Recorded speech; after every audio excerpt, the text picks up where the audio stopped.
Sunday fun day, sleepyheads and sunshines. This is your host, JJ, and I am with my co-host with the mostest, Jocelyn, and you are listening to Tea Time with J and J, right here on Radio KCM, community radio for the community, by the community, facilitated by Knoxville Community Media. You can find us at radiokcm.com. Follow us and like us on Instagram, Facebook, or wherever you doom scroll through your social media. And thank you again for joining us. And then kicking off the show today, the musical stylings of Bass Nectar. The tune was called Empathy. And I thought it hits real nice in the car. It hits better in the Camaro, but I was not driving the Camaro today. But anyway, Empathy. I love empathy. I just love all the feelings. An emotional feeling rainbow. In that vein, we are talking today a little bit about emotions and stress and things that women are dealing with right now at the point of it's Women's Mental Health Awareness Month. May is Women's Mental Health Awareness Month. And so I'm just talking about mental health and stress and menopause, perimenopause, all of these things in different age groups that women are dealing with, and we're kind of like-minded in that way. And we want to delve deeper into that conversation a little bit and give you some tips and advice and just some sort of empathetic vibes, right? Because we're all kind of going through it. Exactly. We don't want anyone thinking that they're alone. That's right. The biggest thing about this. Bottom line. Bottom line is we all have been there. We have all done that, no matter the situation that you're in. And so that's kind of what we're going to talk about, the feelings that everyone has gone through and maybe how to coordinate it. Because once you're in that mindset, whether it's sadness, depression, stress, whatever it might be, maybe a life event that has happened to you, it's so hard to get yourself out to dig yourself out of it. Yeah, it's so hard. So hopefully this conversation will help you kind of clear things up and get you moving along onto the right path. That's right. We also want to talk a little bit about vitamins and supplements. I did a little bit of a deep dive on some vitamins and supplements that are especially important, different, and especially for different ages, right? Because as we progress through adulthood, different chemical balances and different sort of things happening physiologically require that we be up to speed and up on our vitamins. Different ones for different ages. And then we've got a weekend wrap up of just newsworthy events, things that have happened this week. We'll talk a little bit about that. We've got a real estate corner this week around the block. Around the block. Around Knoxville, or Tennessee. Down your block or something. We need to come We've been down all the blocks. Well, we need to come up with a cute name for that segment, our real estate segment. And then I brought some other like show and tell things with me, so I would not forget this lotion right here that my podiatrist recommended to a client of mine. And so I ordered it, one for her and one for me. Urea 40%. And so we'll talk about what urea is, okay, and what I thought it was, and then what it actually is, okay, and why it's super good for your feet, especially your heels. So you get that dry skin on the back of your heels at all. That's the cream. So we'll talk more about that. I brought a copy of my VIP Knoxville magazine with me today, the May edition. May is almost over. June is fast approaching. I know. Yeah. But I'm just kind of finally getting around to flipping through VIP Knoxville magazine. There was an awesome article on Benny Smith, my friend and previous boss and longtime mentor. And so I thought that was pretty cool. And then some other events that were happening. And so I want to shout out a few of those organizations as well. So let's get to the weekend wrap up. right after I ask you, how has your week been? What have you been up to? Oh my gosh. You don't want to know. I've been a whole lot of everything, to be honest. A lot of real estate. I've been skateboarding a lot more. So I've been enjoying. My shoes are completely gone. They're after skating, and I haven't skated in a while. So I'm trying all my tricks again. I'm getting them down, and my shoes are just shredded. So I just got some new. What did I get? Some Nike Blazers. They came in yesterday. I'm so excited to skate them. But the other day, this past Sunday, there was like I don't want to say it was a competition. It was more of a get together with bikers, skateboarders, scooters, whatever you could ride at the park. You were invited. There was live music. There was hamburgers, watermelon, waters, lemonade. It was so much fun. Everyone was there. It was packed. And so I was feeling it. I was landing all my tricks, and I was trying a new trick. Well, I've landed it before, but I haven't landed it since like 2 years ago. And it's called a fakie big flip. Okay, and maybe I'll show you a video later. Fakie big flip. Fakie big flip. It's kind of complicated. It's kind of hard to explain. Okay. Just imagine you're going backwards, and your body does 180 with the board, but the board does a kickflip 360 as well. Oh. It's very hard to explain. I think that's the easiest way for me to explain it. Long story short, landed on it, but it swooped under me, and I fell straight onto my tailbone. Probably the hardest I've ever fallen on my tailbone. And I thought I fixed my back. I stood up, everything felt loose. I was like, this is so weird. Like, maybe I fixed myself. The next morning, oh my gosh, it was so hard to get out of bed. It was just like pounding. Like, I want to say more of an ache. So I was like, oh, whatever. And I continue with my day. The next morning, it's only on my left leg. It's where my tailbone is. And I think I just bruised my tailbone. So anytime I walk or put pressure on my left leg, I have to do a limp, because it the muscle that I hurt, anytime I use it, it's almost like a sharp pain. It doesn't go down my leg or anything. It's just in that area. So I think it's just bruised, and if I use it too much, it will get inflamed. No tingling or anything? No. So I am on a lot of pain medicine. Okay. Well, that's good. Yes, I'm feeling good right now. I can sit fine. I could lay down fine. Everything's good. Okay. It's just like if I were to put on my right shoe and I put all my weight on my left leg, then it would kind of hurt sore just walking. Okay. So right now, so far so good. Again, this was pretty much a week ago. Oh my gosh. It was last week. Yeah. Last Sunday. Last Sunday. Wow. I feel like it's only been a couple days, but I guess it's been a week. Oh, and we weren't here last Sunday. Yeah. Okay. That was bad luck. Darn I went it, to the we should have park been and here. hurt my back. But other than that, I also booked myself a ticket to go see some family in California. Oh, right on. I'm leaving the 31st, and I'll be back on the 4th. Okay. And I'm going parachuting on the 2nd in Lake Elsinore. Oh, my gosh. I'm so excited. Like you're jumping out of a plane. I'm jumping out of a plane with a parachute. Skydiving. Skydiving. Yeah. With a parachute. Yeah. Okay. I'm going to have a GoPro, so you'll see it on Instagram. Oh, my gosh. I'm so excited. I'm going to the beach right afterwards. That's fantastic. Yeah. So the plan is we're going to do that at 9 a.m. Once we're getting done, driving over to San Diego. And I'm going to have some nice fish tacos. I'm going to get a nice tan. I'm going to be in the water. Maybe I'll go surf. We'll see. Oh, I'm going to live the life for a whole 24 hours. Love those California vibes. Yes. Oof. And I love San Diego. I'm not much of a surfer. No. I like to be on a boat or a yacht or some sort of vessel holding me up. Cruise ship. But what have you been up to? Oh my gosh. So much. I feel like it's been so long since we've seen each other. Really long. I'm growing. Okay, so I have 18 container plants and flowers, right? Like all my roses and so on and so forth. So I've just been tending to those. And that is, it's not quite a part-time job, but it does require some time. Mm-hmm.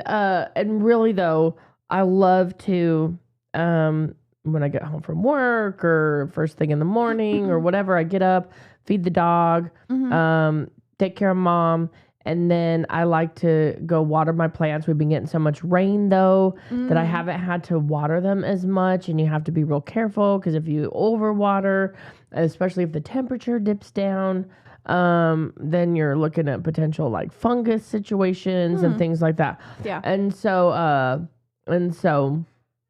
anyway, I just like to walk along the side and the back of my house and just talk to all my little plants. Aww. And how are you doing? And oh, you're so beautiful. Oh, look at all this new growth. Oh, you did so great. Oh, look at these blooms. I talk to all of them and I have compliments for all of them. And Do you? Yeah. And I try to be a good boss and I try not to compliment one more than the other or whatever and come up with unique compliments for all the plants. And because I feel like, they're feeling it. They're feeling it. And then I've got a half a dozen pepper plants, habaneros, and the sweet mini peppers, and bell peppers, green and yellow bell peppers. And my first little bell pepper, green bell pepper, is about this big so far. Oh my gosh. And I'm just like, I can't wait till you get just so big that I can just pluck you and cut you and eat you. Yeah. And then the rosemary's great, the basil and the dill and sage, and I've been clipping those and chopping them up and throwing them in dishes, and so that's been a lot of fun. And, I don't know how my plants that you gave me 2 weeks ago from now are just growing, and they're still alive. You're doing so great. Thank you. They usually don't last 24 hours. So that's the fact that they're still there looking good. I'm like, okay, you're doing good. You're good. Keep up the good work. Pretty soon, you'll have to trim them pretty soon. Okay. Yeah, I'm going to keep an eye on that. Okay. I'm going to keep an eye on that. I'll come over and we can trim them together. There we go. Okay. And then we can talk about fertilizer. We can talk about all natural fertilizer. You'll have to add just a little bit. Interesting. And then keep them from flowering. Okay. Good to know. I saw some family members last night, and my Nona, she is turning 85, and I think it's October. Okay. And she's going a little bit crazy, and we love her to death, but they're back in California still. And she lives with one of my uncles, and he has these gorgeous rose bushes that go up like a gazebo. And it has like a water fountain underneath and seats. I mean, it's absolutely gorgeous. They have lights stringing across like all the bushes. It's beautiful. And he comes home one day and he goes and he looks and the bushes are all trimmed. Like all of the flowers are cut off and laying all over the floor. And he was like, well, what happened? And he looks over to Nona and he goes, Nona, what happened over here? Is everything okay? And she goes, oh, honey, I was trimming off all the bad flowers. And he's looking down. It's the perfect flower roses. He was like, no, these are good. She's like, no, honey, you don't understand. They're not perfect. And he was like, these are beautiful.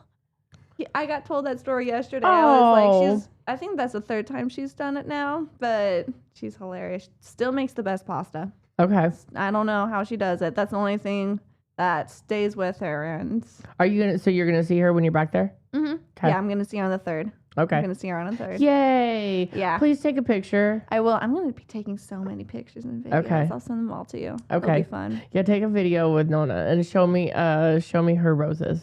Okay. If there's any left. If there are any left. But sometimes when you trim, they grow back, right? Yes. Sometimes you got to trim them to inspire that growth. She's short, so she didn't get like all of them on the top. And Okay. Stuff, so I think it should be fun. You think it's a vision thing, or you think it's I don't know. I think she just made a wrong judgment. Maybe didn't know that they were good, and they were perfectly fine. So we love her. She's funny. We'll text her and she'll give us a call. She's like, hey, I missed your call. We're like, no, we sent you pictures. She was like, no, I swear he called my phone. We're like, no, just sent you some selfies. That was it. So we love her. Well, let's take it to our weekend wrap up. Yes. And you've got a copy too, so we could go back and forth. and kind of read through these. This past week, southeastern Kentucky was struck by a series of powerful tornadoes. I want to say there were 11 funnel clouds or tornadoes, including an EF4 that tore through a 55-mile path. London, Kentucky, and Laurel County was among the hardest hit, reporting 19 confirmed fatalities and widespread destruction. Just awful. Relief organizations assisting include American Red Cross, Mercy Chefs, Operation Barbecue Relief, Samaritan's Purse, and the Salvation Army. These groups are offering shelter, meals, emotional support, and debris removal services. Donations can be made directly through their websites. We need to get an Instagram or Facebook page going for this show, I think. Yeah. And then things like this, I want to be able to post and then Easy share. access. Yeah, share places that people can donate, or legit places that people can donate Yeah. money or clothes, or I mean they're Pillows, anything. just Water. yeah. It's heartbreaking. It's heartbreaking. So, and donations can be made directly through those websites or those places I just named. In a razor-thin 215 to 214 vote, the House passed President Donald Trump's One Big Beautiful Bill. This 1,100-page package includes tax reforms, expanded defense and border funding, and changes to social programs. Some of the key highlights: permanent 2017 tax cuts and new deductions for Social Security recipients, Medicaid work requirements, and shortened Affordable Care Act enrollment windows, which will impact the insurance and insurability of millions of Americans. And $350 billion is allocated to defense and border security. The bill now moves to the Senate, where it will face additional debate and amendments. You want to take the next one? Honestly, I'm still stuck on the big beautiful bill. I've been a little bit behind on the news, I'll be completely honest. So reading this, I was like, oh goodness, I need to read up on it. And It's so much. There are a lot of things in there. Some shady sounding things and some things that seem to not be so good. And look, we're gonna do our best I'm gonna do my best to be bipartisan on this show. yeah. And not lean one way or the other. Most people that know me though know which way I lean. And I mean I just lean toward common sense and middle Americans, right? The average American, right? The average American is not a billionaire. Mm-hmm. And so when tax cuts lean toward the wealthiest individuals, I have a problem with that, And so, but it's always with these bills, it's always like a, turd sandwich. There's just like, there's some substance and then there's just a bunch of BS. And, you have to take the good with the bad and just hope that your representatives are, fighting for your best interests, right? And not kowtowing to an administration out of feeling threatened or what have you. And I feel like that's going on, and so that's a problem. But anyway, it passed the budget committee and the House Budget Committee, and now it's passed the House 215 to 214, and now it moves on to the Senate. So hopefully, additional debate and amendments will come to bear. Yeah, clear it up a little bit. The Biden-Harris administration hosted the first ever Climate Resilience Summit featuring over 25 states, territories, and tribal nations. Takeaways from the summit: the National Climate Resilience Framework was launched to guide federal climate investments. $500 million in funding was put together for resilience projects, and emphasis on local leadership and grassroots-driven solutions. Knoxville's Climate Action Plan. Knoxville is participating in the Climate Pollution Reduction Grant Program, and with a planning grant to create a citywide climate action plan.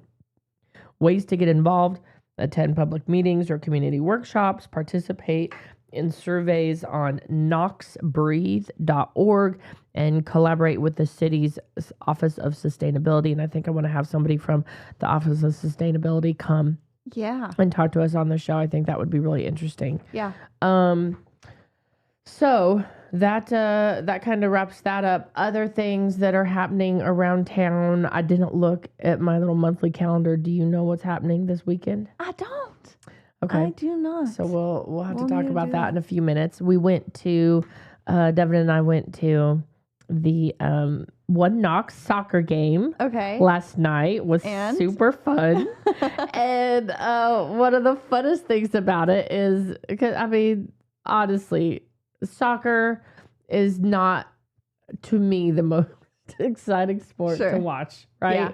But Devin, you know, I mean, he grew up watching soccer. Yeah. The other football, right? And so anyhow, so he was entertained, but the score was 0-0 until like the last few minutes. And they play a 45-minute half, and then there's a 15-minute intermission. And then there's another 45-minute half. Oh, Lord. But the clock, rather than like counting down like it does in almost every other sport, the clock goes up. Which makes it feel a lot longer. So it's just like, it's like 39 minutes. And then all of a sudden it's like 42 minutes. And I'm just, what in the world? So I had to ask about that because I forgot that was a thing, or didn't realize that. And so anyhow, so he's watching the game. And I'm kind of like, this is like watching paint dry. And so I'm looking around and taking videos and so on. And I loved seeing Realty Executives logos everywhere. Yeah. And so I thought that was pretty cool. Daniel Park is one of the sponsors. And I know, he's so sweet.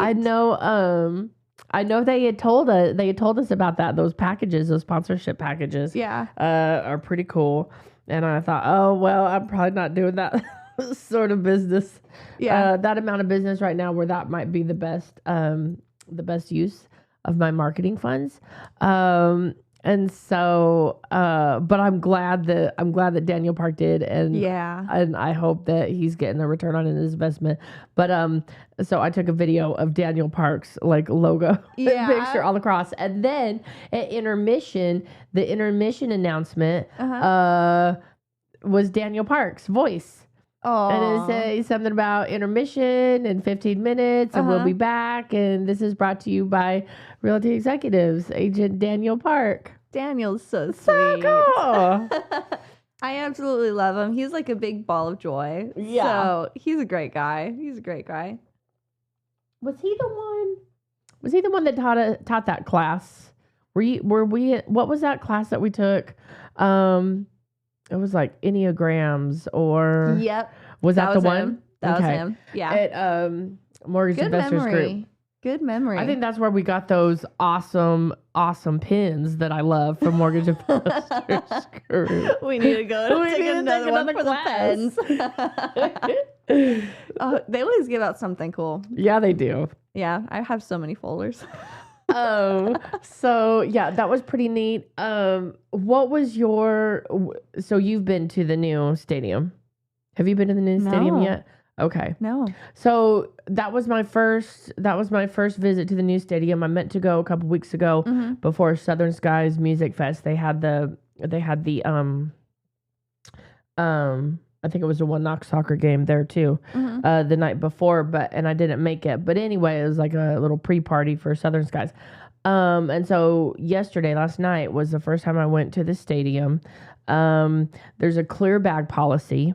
Oh. I didn't realize. I had my little Coach, just over the shoulder, little bag. Yeah. You know, totally, please search it. Stick your hands in there. Nothing's going to poke you, or, you know, whatever. Left all the firearms at home, you know, etc. And then I got up there and they said, no, it's a clear bag policy. We can't let you in. Wow. Well then, and I saw a lot of people having to like go back to their cars. So a lot of people didn't get that memo or whatever. So I'm announcing that. clear bag, or just whatever. One of these little phone cases like I have where you can like fit your credit cards in, Yeah. and so on and so forth. But then we went to buy tickets. Devin was gonna buy them online, and he said, "Well, let's just get them at the gate." And so we did, and they didn't have any sort of at the ticket counter for the One Knox game. The official ticket counter did not have anywhere to scan or tap your credit card, and the person had to input his credit card number manually. And it wasn't even from like an official looking computer. They had computers sitting in the ticket booth, but this was like a laptop, like a pink laptop that could have been this ticket person's laptop, like personal laptop. We don't know. Yeah. But it looks sketchy. And admittedly, they were like the same thing. And I don't think the person heard Devin ask, and he was like, "Are there plans to get any sort of, real?" I mean, come on. Y'all have all the security parameters locked down for the stadium's liability. You know what I mean? Yeah. Clear bags. We don't want anybody coming in. We want to know exactly what you're carrying in. If we need to pat you down, we got all the, we got all the security officers there with the wands and with the big things you got to walk through. Really? But we don't even have the mechanized system to like tap or scan your credit card. Come on, dude. I thought it was a little... Yeah. I'm actually flabbergasted about that. I thought that was a little not appropriate. No. But the credit card tappers and scanners were working at all of the concessions. So that was the most important, right? Yeah. So you could get your $26 mason jar of beer. And it's not even the big mason jar. But we know. I mean, we knew what to expect. I'm not complaining. I'm just saying. It's a mason jar like this big. Okay. Yeah. We did not buy that. We just stuck with the $6 soda or whatever. It is what it is. We knew what we were walking into. But yeah, that original sort of thing kind of struck a chord with me. Yeah. And I honestly thought it was going to be bigger, that the stadium was going to be much bigger. Its capacity is just over 6,300. Okay. And I think the like sold out seats are like record attendance. They've already hit like their record attendance has already surpassed like whatever, I don't know. Really? Almost 6,400 or 6,376 or whatever. For a Smokies game, which is phenomenal. Yeah. But compared to, so then I had Devin looking up how many what's the seating capacity at Coors Field, at Fenway, at Yankee Stadium, and they're all, I mean, right there around like 50,000 or something. I think Coors Field was the biggest, right at 50. Or maybe 60, I think right at 50. And I think Yankee Stadium was like 46. And I think Fenway was around 45 or something. I have to look it up again. Yeah. And so our little stadium, I mean, I know it's not the Red Sox, you know what I mean? But, yeah, but interesting. 6,300. So anyhow, so I guess it's like, it's a cool stadium. I like the vision. I like the sort of ambiance. I like the feel of it. The field was kind of torn up. There was like a piece of like the grass missing along where like the home stretch would be on the baseball mound or whatever. I don't know. It was just like missing, and I guess it wasn't important. It was out of bounds. As far as like the soccer field was concerned, but still just the look or whatever. Sounds like they're still trying to work on things, but getting it up and running all at the same time. The net was up. The net that you have like in front of the seats for baseball commonly was still up. It would have been cool if that net wasn't there for like the soccer game or whatever. So little things like that. I'm nitpicking now, but it was cool. I mean, it was neat to be sitting there. What was the final score? 1-0. Well, it sounds like a fun game. And I was like, are these really good players, or is this par for a soccer game or whatever? I mean, Yeah. but it really is, right? Like it's these soccer matches are not like 9-9 or they're not Sure. like. I wish I could tell you. I don't watch soccer, unfortunately, but I trip over my own feet. I've tried to play soccer, and the amount of times I fall on my face is way too many. Yeah. Well, I mean, and that was the exciting part, watching them like hit it with their head or you know whatever. I mean, that's or do these crazy kicks or whatever. Yeah. Yes. That was pretty awesome. I was the goalie, and I got kicked. That's the hardest job. I played with the big kids too. So I was like, oh my gosh, probably like second grade, and I played with like the middle schoolers, and they just needed a goalie. And oh my gosh, they kicked hard. They probably had something against me because the amount of times I got bruises and everything for it. My brother played soccer, and he would love to play at home, and he would always tell me to be the goalie. Yeah. And he would make it sound like it was something exciting, and then he would like kick the ball, and it would hit me right in the stomach, like every time, just like take the win or hit me in the face or hit me in the stomach. Well, you're supposed to block it, or whatever. I mean, it was just That's hilarious. He did a lot of messed up stuff like that for his own personal enjoment. I was gonna say that was his revenge. Like, you made me do the dishes, Mom. Play goalie. Right. Like when we would play Monopoly, he would always leave his money in the bank, and he would be the banker. Smart kid. I know. For his own good. Yeah. Reminds me of our president. Okay. Oh my god. Let's just keep the money in the bank, and I'll be the banker. I'll be the head guy in charge of the money. Goodness. But yeah, so the new stadium, 6,300 and something people. So, I think that'd be pretty cool. It'd be pretty cool to see an event there. I was thinking of it'd be pretty cool to see like a local music event there. I was thinking the same thing. I'd be down to go see some live music. Yeah. That sounds like fun. I've never been to a concert though still, so I think that'd be my first concert experience. Okay. Yeah. I think that'd be the closest thing. Would it be considered a concert? I guess it depends on what they do. We need to put that on the bucket list. I don't know who I would listen to be honest. I listen to a lot of oldies. Yeah. And it's usually like the band's still not together, or the singer's no longer with them, or they're unfortunately no longer with us, and it's just like I might as well just sit at home and watch the old videos of the concerts. Makes me feel like I was there. Bonnaroo, you should go to Bonnaroo. No clue what that is. Bonnaroo Music and Arts Festival in Manchester, Tennessee, is now in its how many years, folks? It is one of the biggest music festivals in the world. Really? Yes. Attendance. Let's look this up. I should be able to tell you all this right off the top of my head, but Bonnaroo record attendance. Attendance 70,000 in 2024. Damn. It's organized by Superfly Presents and AC Entertainment. AC Entertainment is Ashley Capps here in town. Mm-hmm. And his company. And yeah, it's huge. Like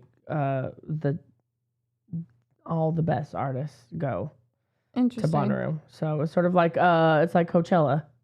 It's like the Coachella of the South. Is it? Yeah.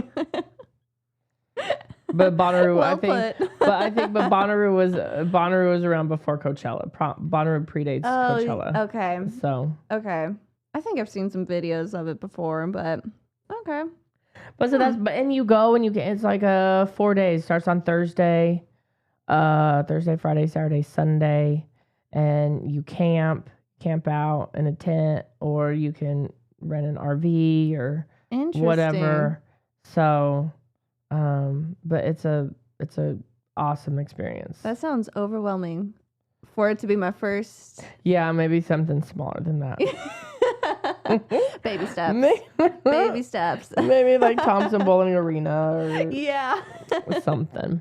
Okay. I got the live music checked off, so now I think it's just like a concert. Have you been to a football game? No.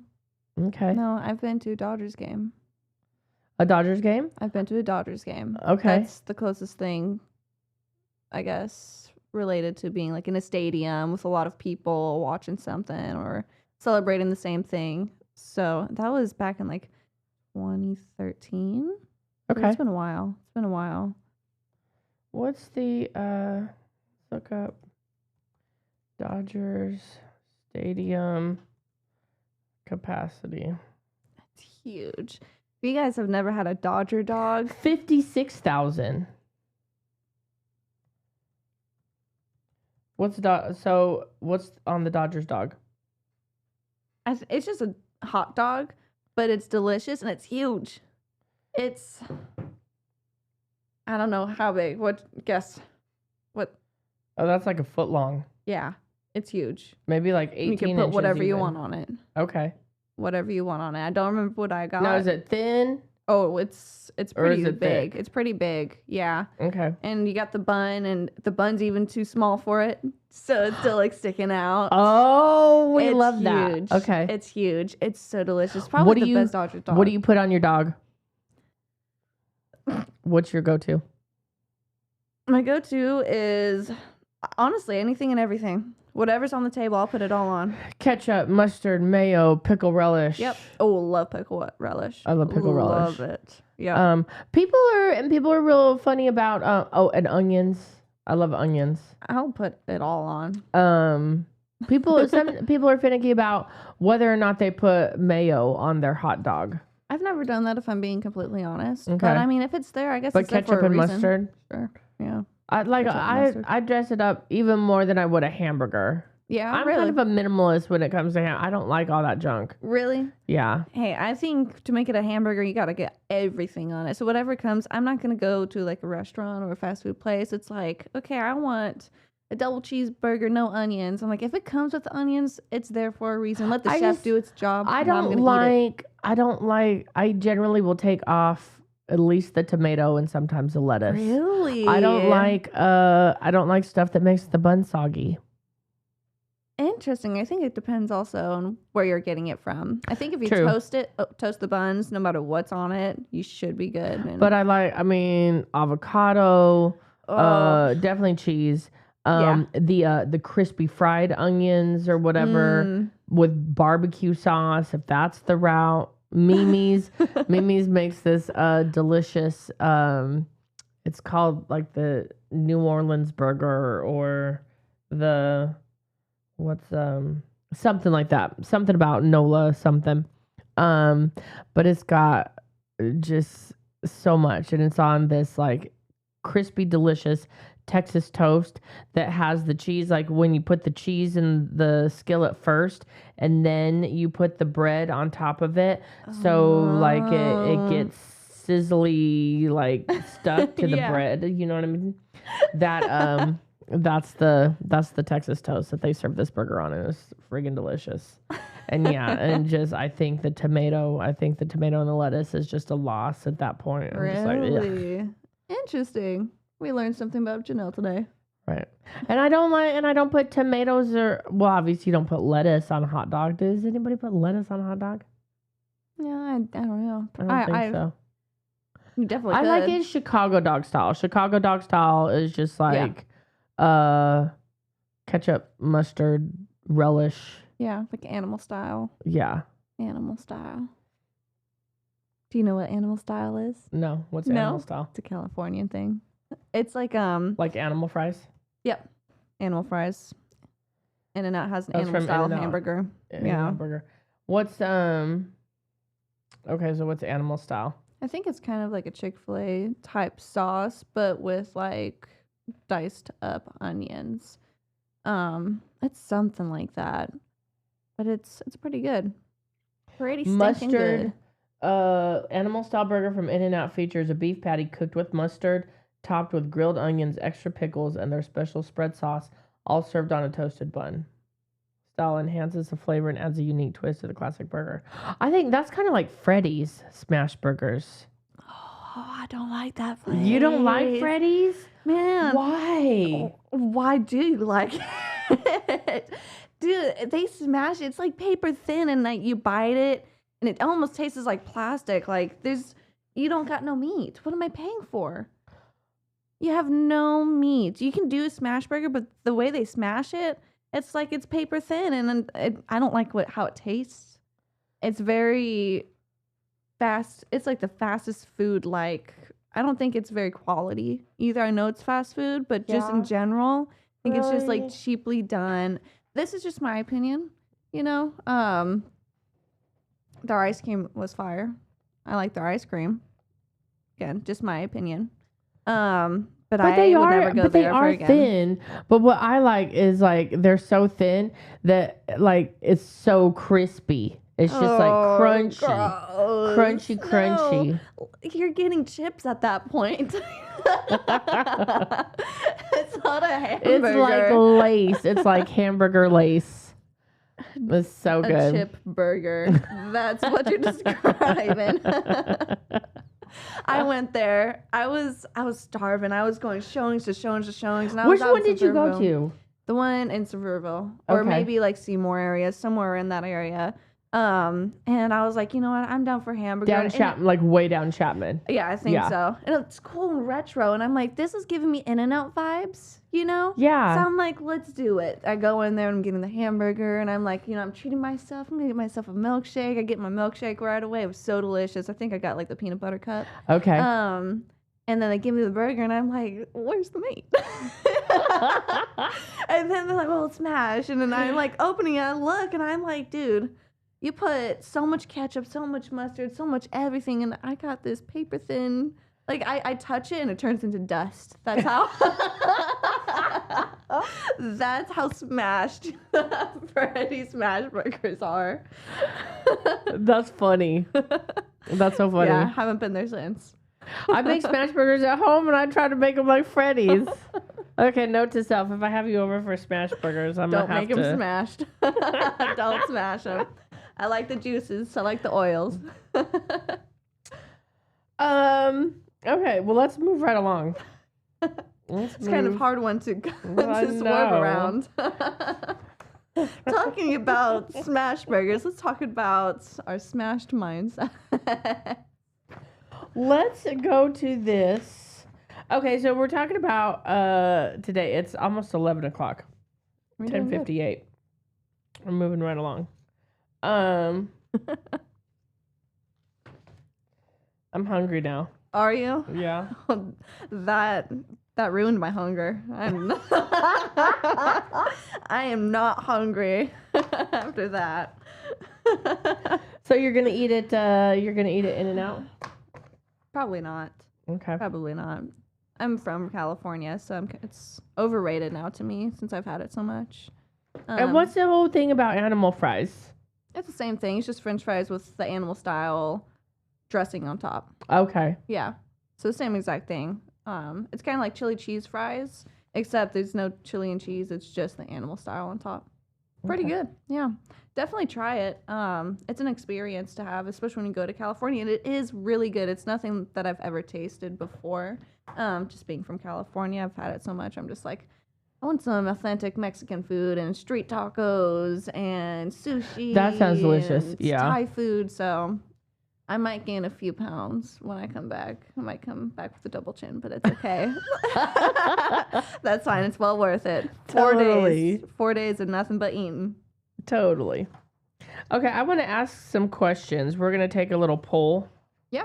And then take a little poll, a little questionnaire, and then we're going to get into the meat and potatoes of stress and depression. And I'm still reading that book, The 5 a.m. Myth. Yeah. And was talking about circadian rhythms. And so I've got some information on that I wanted to talk through too, because sleep is so important, right? Like sleep just parallels yeah, it is. Stress and wellness.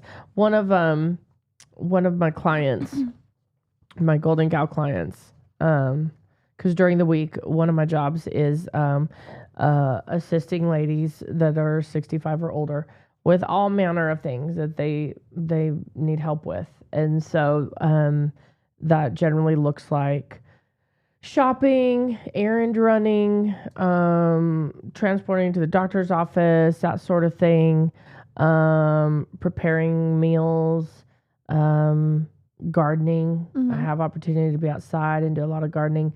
But one of my dear clients they always have sage advice, so much sage advice, and I love it. But one quote that I hear is, "Your health is your wealth." Yep. And it's so true. And then the other one is something about speaking of vitamins, we're going to talk about vitamins and supplements a little bit, but it's something about the best vitamins you can get are with your fork and knife. Yeah. Yep. You heard that too? Yep. Yep. And so it's all about none of this. It doesn't matter, it doesn't matter how many books you read, how many, whatever. You have to put in the work. You have to make sure that you're getting enough sleep. You have to make sure that you're eating well and make sure that you're not eating super late at night. And, they're just all these things, but it's really just common sense stuff that that you should be doing. Yeah. And I think sometimes it's just not being smart. I think as a woman, wanting to take care of my family and take care of others and things like that, I sometimes put my own needs and taking care of myself, right, on the back burner. Yeah. And so until it gets to the point where I'm just exhausted, where I just think, oh my gosh, Janelle, if you do not slow down, you're going to give yourself a heart attack. Or sometimes like I'll have these momentary sort of, oh my God, is this a hot flash? Is this what is this? These sort of momentary things that I feel kind of dizzy, or I have to just sit down for a minute, or sort of like a brain fog or whatever. Yeah. And it worries me because I think, what is going on with me? Yeah. But then when I think about it, I think, okay, well, you're running off of 4 to 5 hours of sleep a night. And, and the other thing that I will go weeks without like stretching. And then I'll think, I need to stretch. Your health is your wealth, and being flexible and being able to like bend over and tie your shoes like into your 80s is an important thing, and you don't realize until you see people that can't do that, or you can't do those things that, or you hurt yourself and suddenly you're kind of out of commission and you're like, oh my gosh. Yeah. What if I were like that? What if this was the new normal? How am I going to do for myself? Yeah. Type thing. And it just, and so that's what I see from my clients every day. And what they tell me is, you have to take care of yourself. You have to put yourself first. As far as self-care, the oxygen mask on the airplane analogy, before you can help someone else. Yeah. You got to put on your own oxygen mask. Yeah. Make sure that you're breathing well before you help somebody else, type thing. Yeah. And so that's this vein of where these questions are going. Okay. So which of these stressors affect your mental health the most right now? A, financial pressure. B, caregiving, kids, parents, or partner. C, loneliness, isolation. Or D, lack of sleep or burnout. Wow. Which of these stressors affect your mental health the most right now? What was the last option again? You have financial, helping others. Loneliness, isolation, or lack of sleep. Or lack of sleep. God, I have not been getting any sleep. Waking up at 3:30. Technically I have to go to bed at 8. To get a good, I think that's 6-7 hours of sleep, and it's still daylight outside. My day is still going. So lack of sleep is a huge one for me. And I don't know. Thank God for Starbucks. Right. That's not healthy either, you know? No. The amount of sugars that's in there. Lack of sleep is a huge one for me. And I don't know which one this would fall under, maybe financial, but I just love working. Absolutely love working. So whether that's Starbucks or real estate or whatever that may look like, I always have to be doing something. Yeah. So once I wake up and I get ready and I leave the house, I don't like to come back home until I'm ready for bed. So I'm always doing something. So I don't know what category that would fall in under. Even if it's not related to work, just running errands, doing something. I like to keep going. And maybe we'll talk a little bit more about maybe why I've been doing that when we get into the other part of this segment. But I don't want to say it's stressful, but I think I need to be home, you know, and kind of have that alone time and decompress and not be around people all the time and, you know, be able to sit with my own thoughts and kind of just like, oh, okay, you know, dishes are done, laundry's done. I can just sit down and do nothing, which is so terrible for me to do because I never do that. I definitely, and going back to like the Enneagram, the Myers-Briggs test, you know, that whether you're an introvert or extrovert, where you draw your energy from plays into your stress or de-stress or whatever, right? Finding those outlets for things that you enjoy, or I mean, it's not uncommon for introverts, especially introverts that are in people like service, like people business? Serving others or whatever as a job or whatever. Yeah. Well, your job in real estate makes you be an extrovert. Yeah. Where maybe that's not your. Oh no. I'm an introvert, but I still like to talk to people. I still like to meet people, but how it was described to me is the difference between the two is if you're an introvert, when you're out and talking to people, your battery's getting lower. Yeah. For an extrovert, when they're talking to people, their battery's getting charged up. Yes. Right. Yeah. So I still go out there and I'll meet anyone and everybody. I like to bring the energy as much as I can when I can. But at the end of the day, I'm just like, I cannot talk to anyone anymore. Shut the door, turn off my phone. I'm done. So I think I need more of that time for me to just be alone as an introvert to, I don't know, just self-isolate myself. And self-reflect, you know, give myself that self-care time to self-reflect mentally, physically, where I'm at with my goals. And I don't have enough of that time. So I need to do that. Well, and I think... And kind of the opposite. I'm an extroverted person at my core. And when I'm isolated or when I'm by myself for too long, I just get real antsy. Yeah. Or I'll just sleep or you know, chillax or I don't know. I think I'm at my best when I'm like 100 miles an hour with my hair on fire, when I, you know, going from the radio show to a, you know what I mean, to a client, to just doing. Yes. I have to be out and about. Yeah. And if I'm not doing those things, it's just sort of like, what am I doing? See, and I feel the same way, but I think I need to be home at some point and just hours. To recharge. Yeah. For you need to recharge by being out and about. Right. Which it sounds. But I think more. Yeah. We'll talk about that problem solution. We'll talk about that problem solution. Because I think sometimes that my intention is good in terms of always doing, but then sometimes I take on too much. Yep.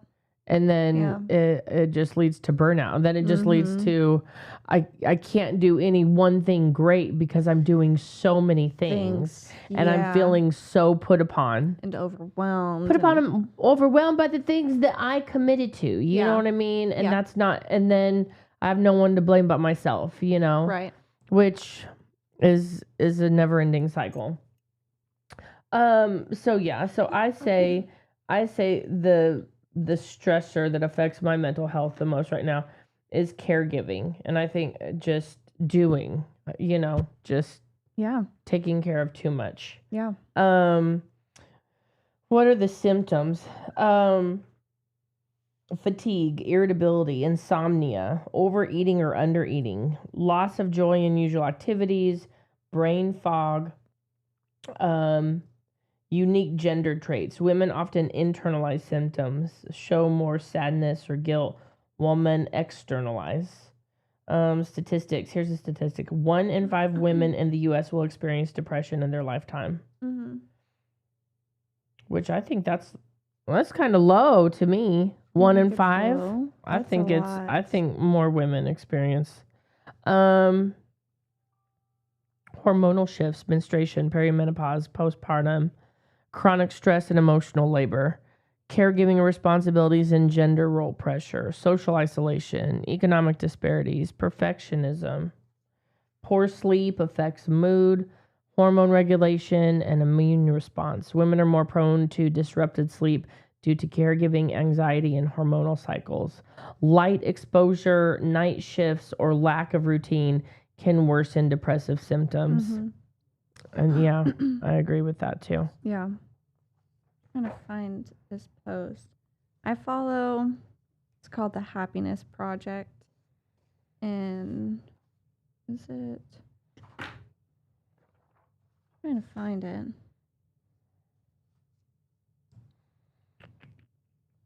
For some reason I can't find it. It's on Instagram.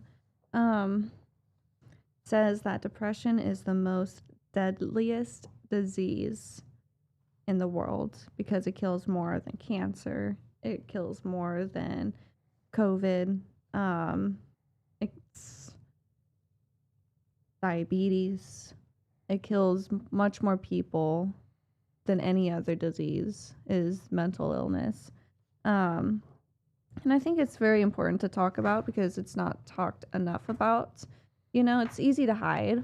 I know I used to be depressed once upon a time, and I output myself as the happy friend, the one that's never sad, the one that's always there for others. Yeah. And so I made it. I still kind of do this, and I'm trying to do more better on it. But I focus on everyone else and how they're doing, and I put myself last. So when I was in that time of my life, even though mentally I was not okay, and trust me, I was not okay, and I don't want to talk about it too much on how bad it was, but wherever your imagination can go on how bad things can get, that's where I was. And I just pretend like in the morning I'd be myself, I'd be sad, depressed, I would have terrible self-talk. And then the second I left the room, I'd be like, hey guys, and had this big smile on my face. And the reason why I did that is because I was going through so much pain that I could not imagine. I didn't want anyone else to feel that way. I didn't want my brothers, my sisters, my friends, my family, even strangers, if I could see that they might be going through something, since I know how badly I was hurting, I did not want to wish that kind of pain upon anyone in the world because it felt so terrible. And so I would constantly, I'm like, I can't be sad because I feel like I'd put it on others.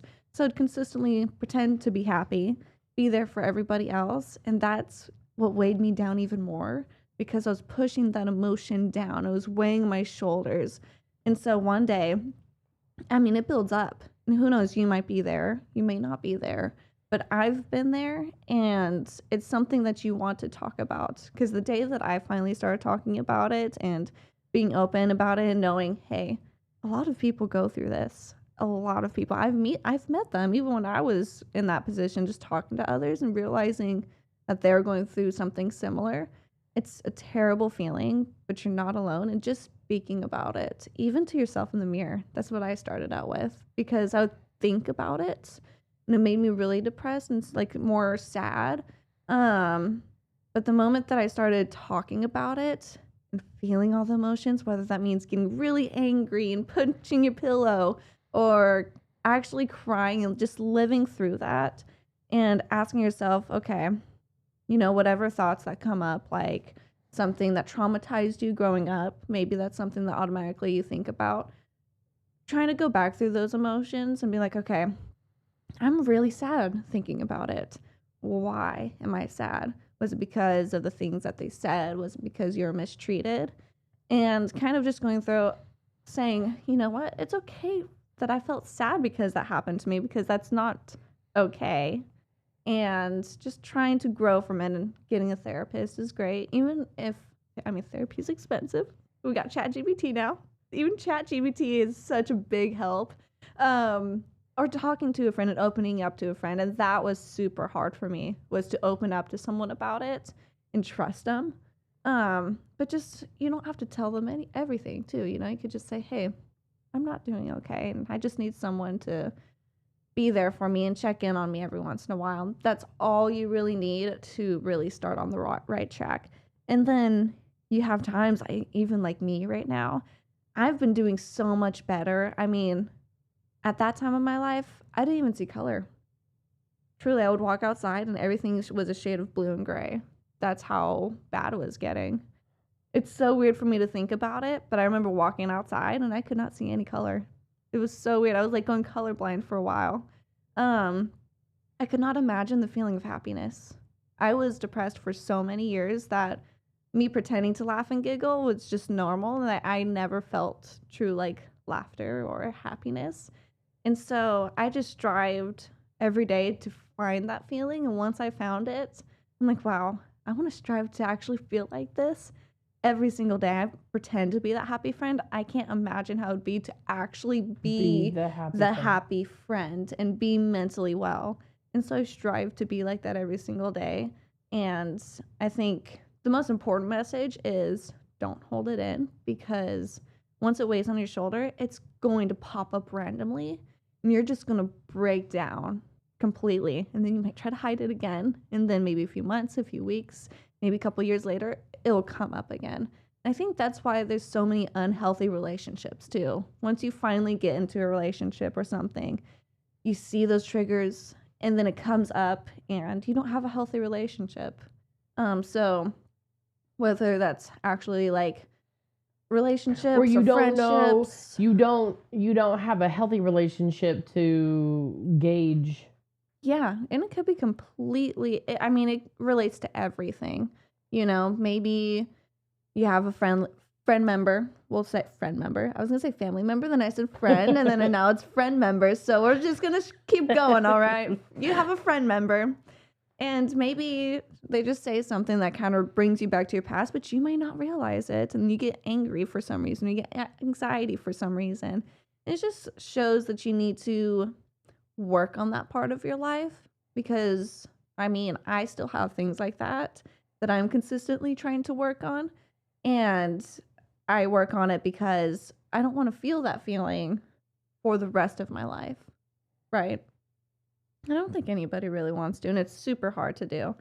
But as someone who's been able to move away from that dark part of my life and actually have worked on myself a lot, I'm still working on so much. And just know it will get worse before it gets better. Kind of like acne.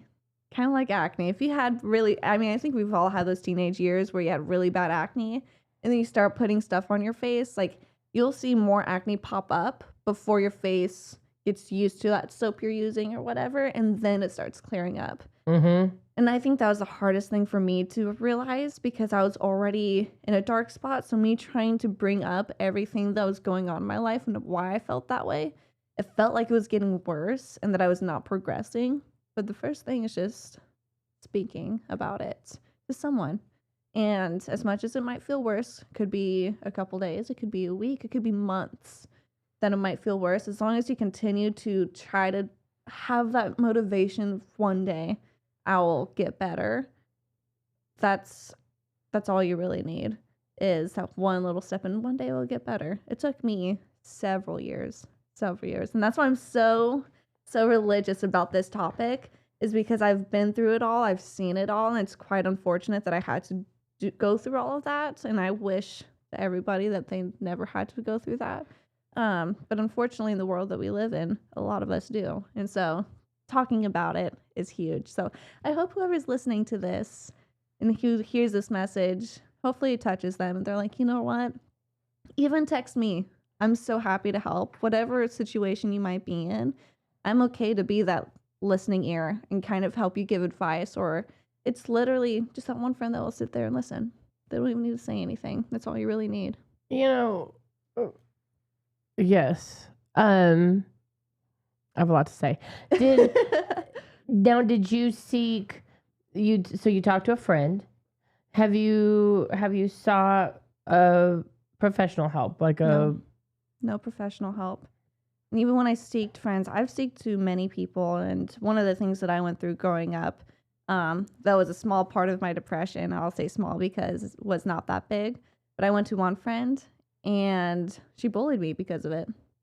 I came to her one day and said, hey, I'm having these really bad thoughts and I don't know what to do about it. That second, she started laughing at me. She's like, why the hell are you telling me? You know, I don't care. And I was like, holy crap. And that hurt a lot. At that point, I didn't want to tell anybody. Then I opened up to someone else I was really close with about why I was depressed. For example, my father, he was an alcoholic. I was super close with my father.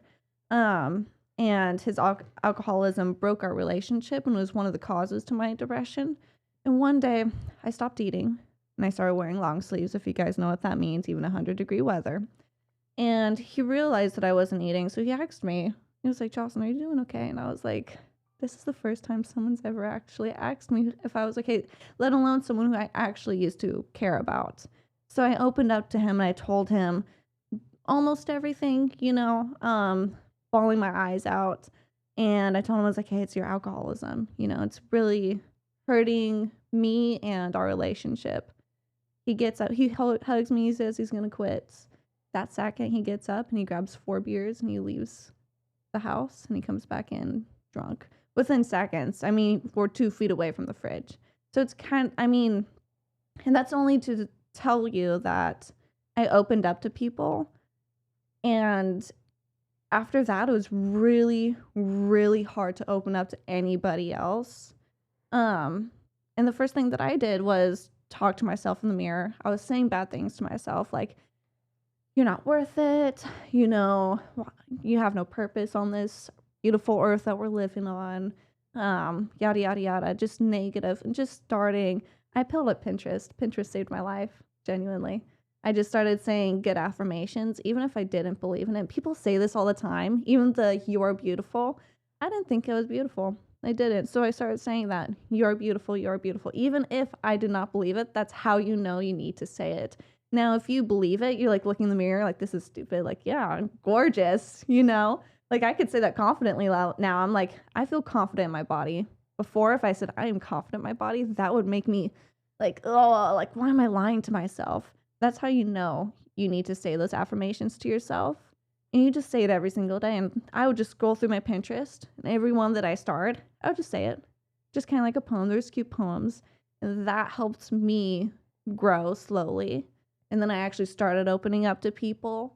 And it's a slow and hard process. And that's why I suggest getting a therapist. Mm-hmm. Unfortunately, I was too young for me to pay for my own therapist. And my parents, unfortunately, we were very poor.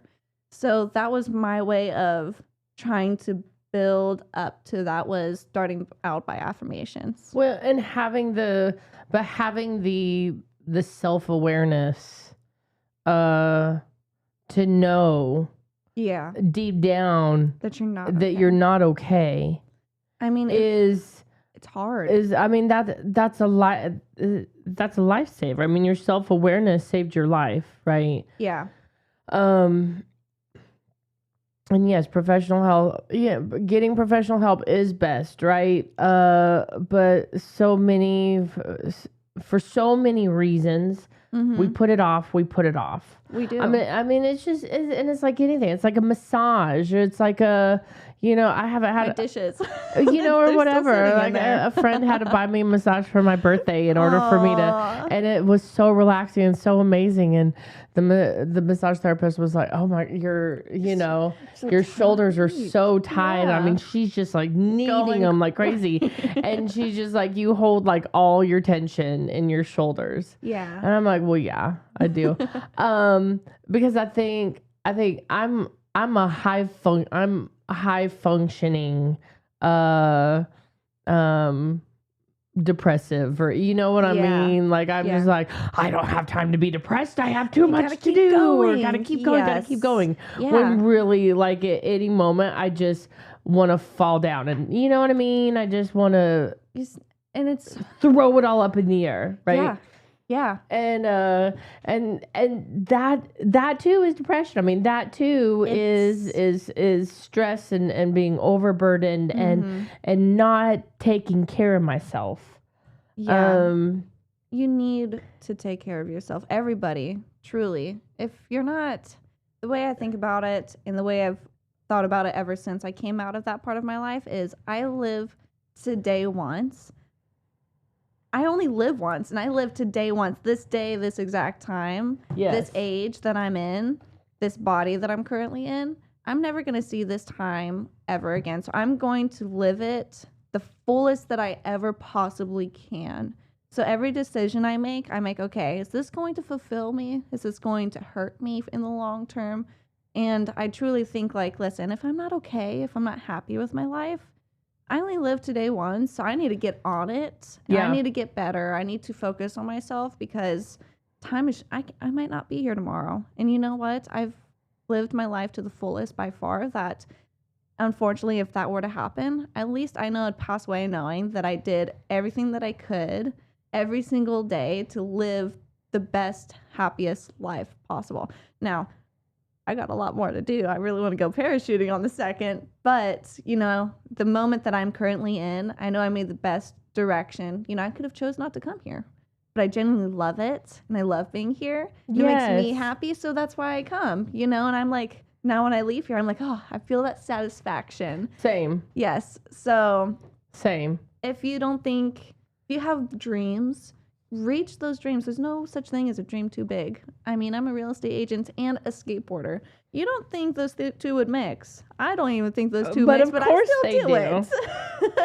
So whatever your dreams are, no one's going to judge you. People judge too much, I think.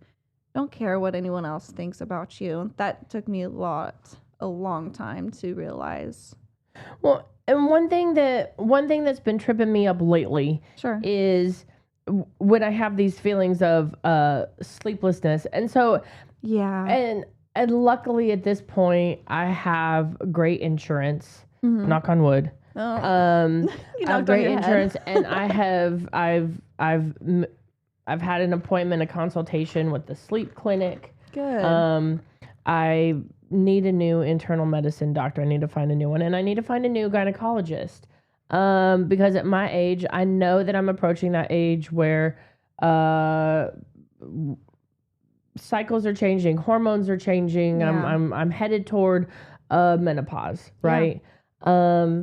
And so when I have these feelings of it has to be a hormone imbalance. Why am I feeling moody? Why am I suddenly feeling angry? Yeah. Why am I feeling tired and sluggish all the time? Yeah. Why can I lay down and not go to sleep for 3 hours? Why, I wake up in the middle of the night and I'm awake. And so, I'm super into my body. Like I'm super into listening to my body and knowing what hurts and knowing and knowing, okay, I need to stretch. Yeah. Every day when I get up, I'm going to do a sun salutation like I used to do. You know what I mean? Yeah. And go through like just like a yoga. Yeah. 15-minute sort of yoga poses. And then before I go to bed, I'm going to stretch. I'm going to get out my yoga mat and just do some stretching and breathing exercises. Get off my phone, stop all the scrolling or whatever.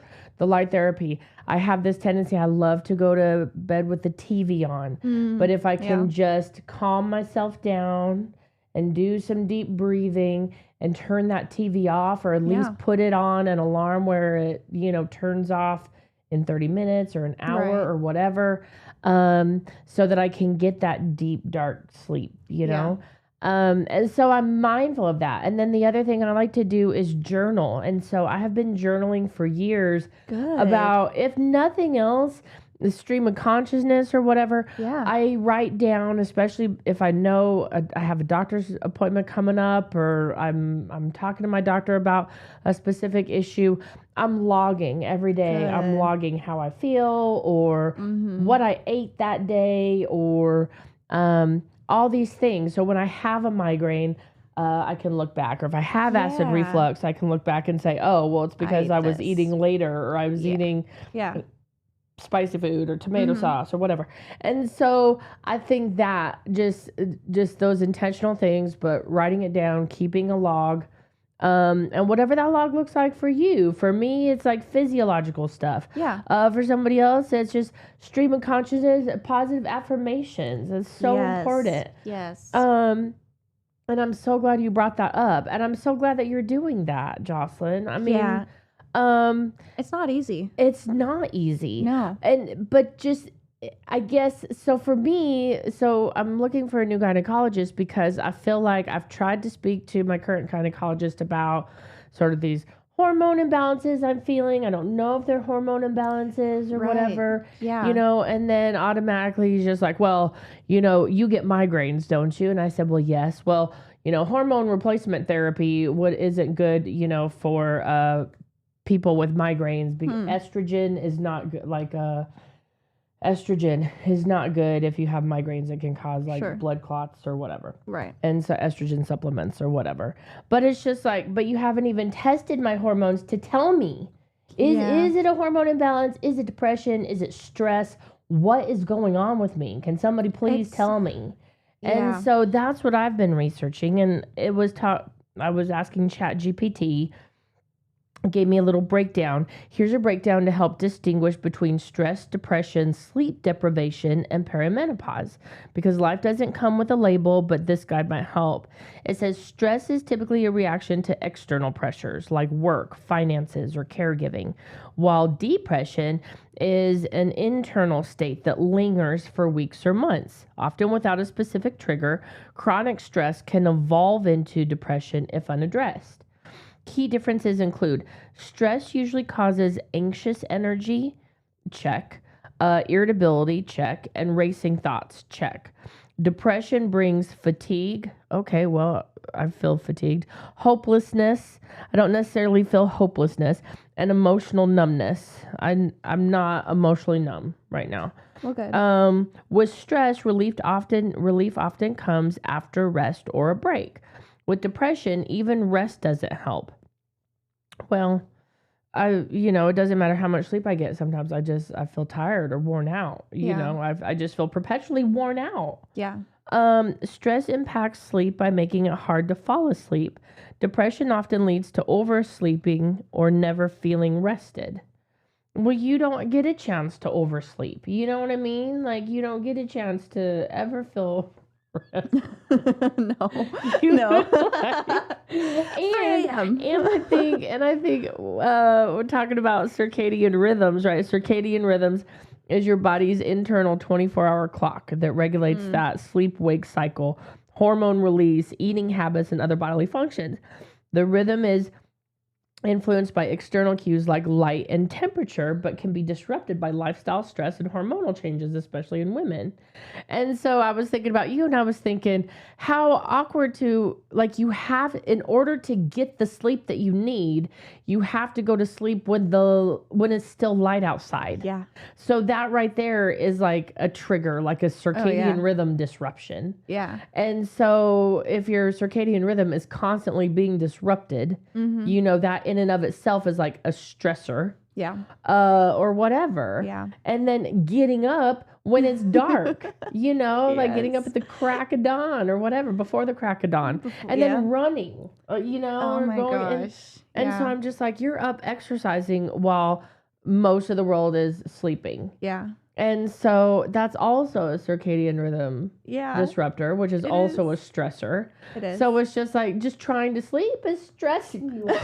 It is. Oh my gosh. So, to get some rest. What a dream. I was worried. So I was thinking about you with that. And it said sleep deprivation. It says stress versus depression, sisters not twins. Sleep deprivation versus perimenopause. Both can wreak havoc on energy, mood, and memory, but their causes and patterns differ. Signs of sleep deprivation: difficulty focusing, irritability, sugar, caffeine cravings. Wink, wink, right? Yeah. Falling asleep quickly anytime you sit still. Okay. Feeling foggy or exhausted despite no major emotional distress.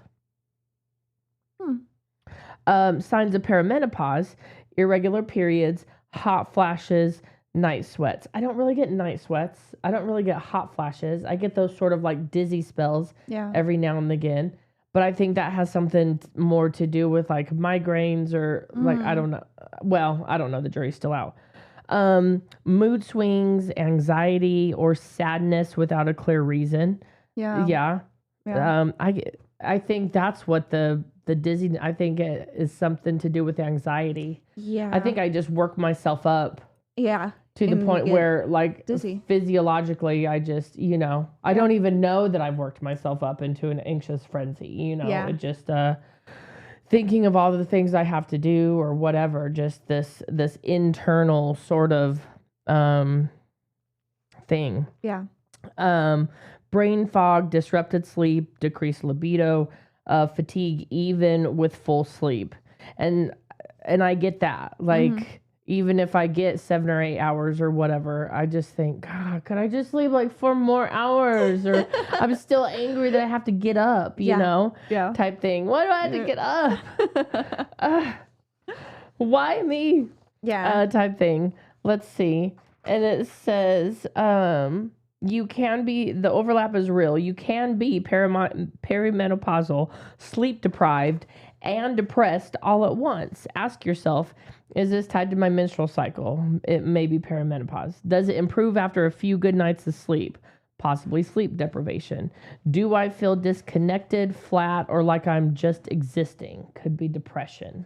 Yeah. So I guess at the end of the day, or so as we're on this journey of self-reflection and logging our feelings or logging our whatever, sleep hours, et cetera, we're looking for additional cues to help us get to the root cause. Yeah. And I think with all these doctor's appointments, with the sleep clinic, and these doctors they ask topical questions. They all ask the same questions, or whatever. You have to put the same information down on the check sheet. And I just don't think, still back to this, the gynecologist, I think I need to find a new one. I'm looking for recommendations. It's just, I'm at this age where it could be like a hormone imbalance or something like that. And that's what I'm concerned about. And so, ChatGPT was telling me, track your symptoms with a journal or app for 2 or 3 weeks, and see if you can't kind of deduce certain things from there. It says, get labs, thyroid, vitamin D, B12, iron, and hormones. And sometimes if your doctor doesn't offer it, you just have to ask. And I think that's the biggest thing, is advocating for yourself with your doctor. Prioritize sleep, hydration, and gentle movement, and consider talking to a doctor or therapist if symptoms persist or intensify. And then I had asked it, about different, we'll get to that in a minute, vitamins and supplements for different age groups. But I guess the most important thing is kind of differ. Advocating for yourself. Yeah. Being your own best investigator, right? You only know yourself as much. No one else knows you as good as you. You also know And that's the hardest part about just like mentally is you also know your own weaknesses, even if you don't intentionally know it. Yeah. And that's hard because you're fighting your grab own that. best. Grab that door for her. I'm sorry. Hold that thought. Not bad.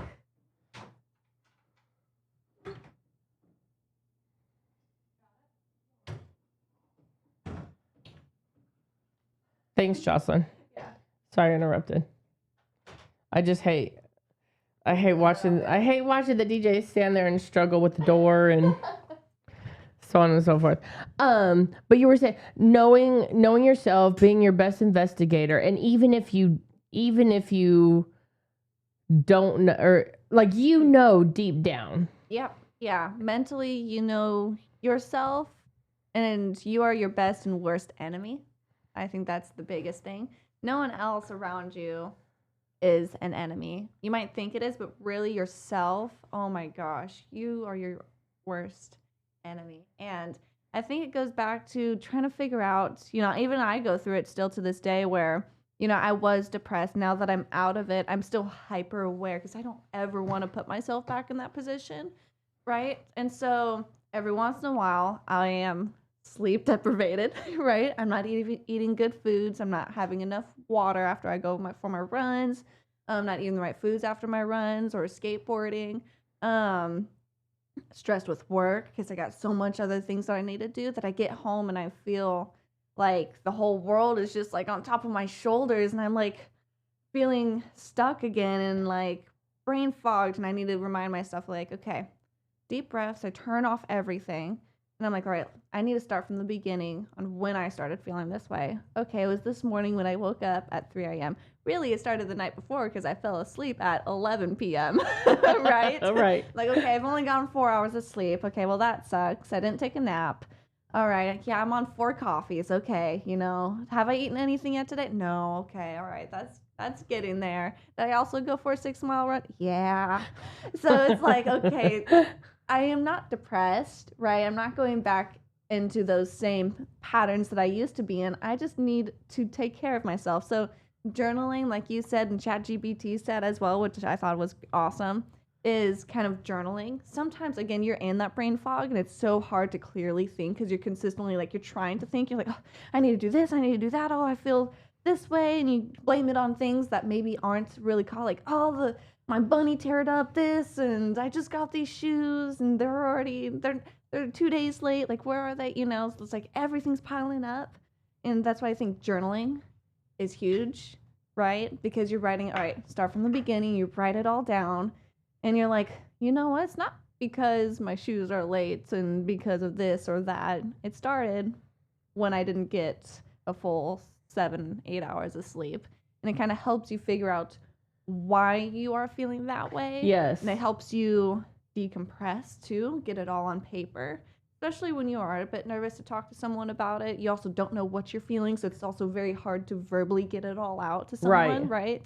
Even if you do have someone, it can be very hard because you're like scattered brain. You're talking about every little thing. Like, my sister hasn't called me yet. Oh my gosh, it's her birthday. I'm stressed about getting her a present. Oh, I have a flight in a week.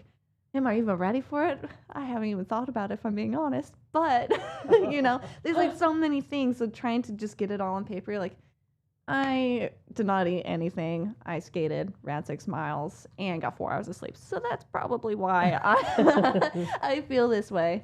So journaling is huge. It sounds stupid. I don't even journal all that time. I'll be completely honest. But when it comes to these like brain fogged type moments where I think I can't figure out why I'm feeling this way, it's a great way for me to do that. I'm like, I was feeling great last week. Maybe it's because it's that time of the month. Yeah. It's like, oh, check the calendar, maybe hit early, maybe hit late. Because cycles, menstrual cycles, and hormone cycles, yeah. Like, maybe that's probably it because I am craving, all the sweets. Yes. So that's probably why, just trying to get it all on paper. And I think that really helps you pinpoint it. You're like, okay, I can feel a little bit better about it. I'm going to get myself some ice cream, not from Freddie's. Not or for if you Freddie's. go to I'm Freddie's, not- that's all you're getting is the ice I'm- cream I'm and not- literally not anything else. I'm not investing my money in Freddie's. Where- Dairy Queen. Where did that? Okay, let's go to. We've got just about 15 minutes left in the show. We know we've got the last 5 minutes worth of music, so we've got about 10 minutes left because the last few minutes will be transition.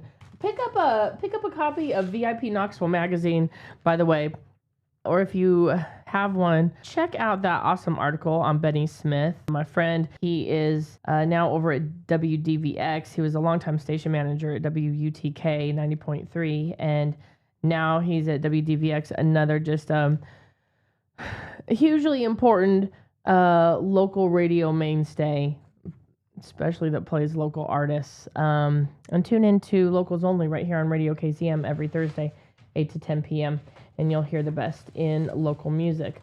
But anyhow, great article on my friend there. Let's, where was... Okay, so I asked ChatGPT about vitamins and supplements. See, I have no idea about any of this. ChatGPT told me... Do you have that thing, or did you hand it back to me?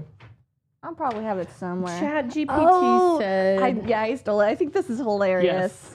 So I said, all right, I've been calling my ChatGPT Cha-Cha. Cha-Cha. Hey, Cha-Cha. And it's like, hey, JJ.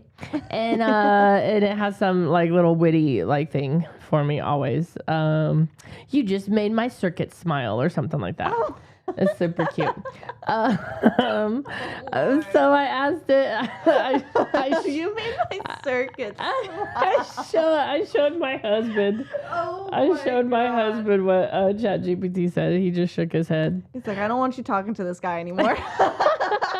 No, and I don't know why, but in my head, like he's a dude. You know what I mean? Anyhow, I said, okay, talk to me about supplements. How effective are they really? Are gummies better than pill form? What are the most important vitamins for women based on age groups? Mm-hmm. And Cha-Cha says, yes, is this gummy saving my life or just making my pee expensive? Question. We love to see it. Let's break down the truth about vitamins and supplements in a no-nonsense, woman-wise way. In a no-nonsense, woman-wise way. I mean, Cha-Cha knows that I love alliteration, so he just puts it in that form. Cha-cha. Cha-cha. But is this just making my pee expensive? That's hilarious. Because those gummies are not cheap. Vitamins are not cheap. No.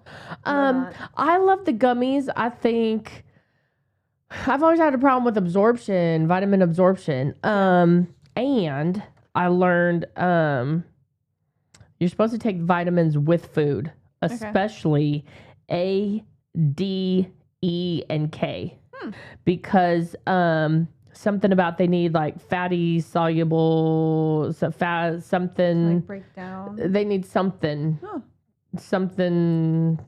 other something. Something. They need something. That's with food. Gotcha. Don't mega dose unless instructed by a doctor. Mm-hmm. And generally, even like I'm taking these collagen vitamins. I did a lot of research on them, on which the best ones were, and highest rated or whatever. And these ones that I'm taking taste like they're elderberry flavored, elderberry flavored. Mm-hmm. There's still a bit of a tanginess. Yeah, there's still a bit of a. I take these magnesium ones though, and they're the bomb.com. It's like a gumdrop. Really? And it's like a gumdrop that's been like rolled in sugar or whatever. Like it is so scrumptious. Is it? Yes. Like I could just eat those like whatever those little gumdrops are in the box. But I don't megadose. Nope. I just take one. And look for third-party testing, USP verified, NSF certified, etc. But so it says, yes, are vitamins and supplements effective? But they work best when paired with a balanced diet and healthy digestion, right? So the best vitamins that you can get are with your knife and fork. Yep. Supplements are meant to support, not replace nutrition. Absorption, quality, and consistency all matter, right? It doesn't matter at all if you never take them, or if you only take them once a week or whatever. You have to be consistent with it. Effective evidence-based supplements include vitamin D, which is good for mood, bones, and immunity. Although too much vitamin D has its own connotations as well. Yeah. And I have issues, hyperparathyroidism. Like my body takes the calcium and just like lets it go into my bloodstream. Like it depletes my bones of calcium, and then it just ends up going into my bloodstream because my hyperparathyroid glands overwork. And so the long end of that is osteoporosis, early onset osteoporosis, but also kidney stones. And so for that reason, my doctor always tells me not to overdo on vitamin D because it can exacerbate formation of kidney stones. Yeah. Iron is good for menstruation and pregnancy. Iron is good for a number of things. I've been iron deficient my whole life. Folate, folic acid, that's reproductive health. Calcium plus vitamin K2 for bone strength. Magnesium is great for stress, sleep, and muscle function. Okay. Omega-3s are great for heart, brain, and inflammation. And gummies versus pills or powders. Gummies, the pros there, they're easy to take and they taste good generally. Yeah. The cons, often lower dose. There's sugar added and they degrade faster. You got to watch that sugar, and I do. Pills, the pros are they're potent and they're shelf stable. They can they'll be good for a while. Cons, they may be hard to swallow. Some cause nausea. Powders, the pros there, easy to mix into food and drink. Cons, the taste and texture can be awfully unpleasant. The best supplement is the one you'll consistently take, though, bottom line. Most important vitamins for women by age. Teens and early 20s, iron, folate, vitamin D, and B12. Okay. In your 30s, it's magnesium, vitamin D, and omega-3s, and biotin if needed for hair, skin support. Your skin is beautiful, and your hair is too. Stop. 40s to early 50s, calcium plus vitamin D, B complex, ashwagandha or other adaptogens, and omega-3s. Menopause and beyond, vitamin D3 plus K2, calcium, CoQ10, probiotics, and collagen. I'm already taking that collagen. We gotta keep this face as wrinkle free as possible for as long as possible. And then, like I said, final tips: take those vitamins with food. Don't megadose unless instructed by a doctor. Look for third-party testing, USP verified, NSF certified, etc. And then back to the sleep deprivation, circadian rhythm tip. Some of the tips there, get 10 to 15 minutes of morning sunlight daily. I don't know. You need to find at some point during the morning, just step out into the sun for 10 to 15 minutes. Okay. Can you do that? That's like 3 hours into my shift. Okay. Yeah, 6 a.m. I wake up at 3. Right? Yeah. So maybe I'll just run out to the car. Yeah, just take a little break. I don't know. We'll figure that out. Okay. Stick to a consistent bedtime and wake time.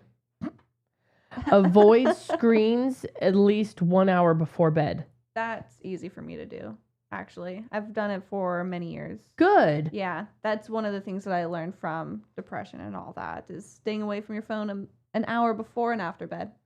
Dim household lights after sunset. Okay. Avoid caffeine after 2 p.m. Oh, gosh. Actually, I've been doing I usually try to cut it by 2. I try to. I always holler at my mom. My mom always asks for an iced coffee when I'm coming home from work. Yeah. And I always holler at her. You don't need caffeine this late in the day. It's 5 p.m. You won't get to sleep at all if you have caffeine. Come on, mommy got a good the child has become the parent. And she loves it too. She just loves it.